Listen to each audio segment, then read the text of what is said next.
Yeah, I'm going to show you why you should not automate this FL Studio mixer fader. You shouldn't, like never.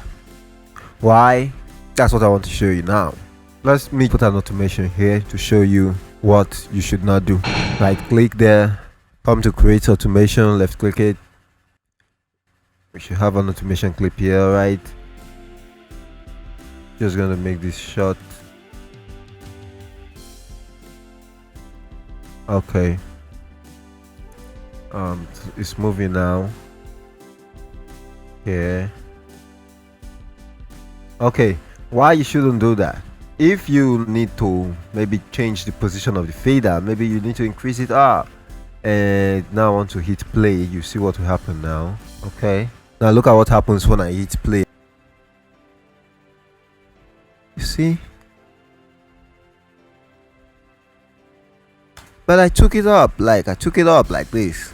Now when I hit play, what happens? It comes back. The automation kind of does its work. So that's why you should not automate here, so that you leave the fader to just do the fader job. Now what you should do is add fruity balance. Now I want to just remove this automation. Right click to remove it. I'm going to use another channel now. Bring up the fruity balance. Here is it. All right. So what you automate is this knob here.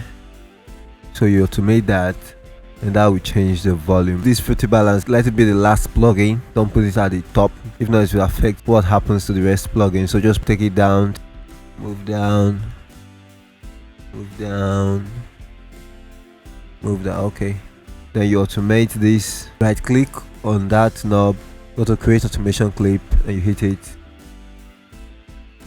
So that's it. If I hit play, the volume is coming up. It's coming up as this is moving.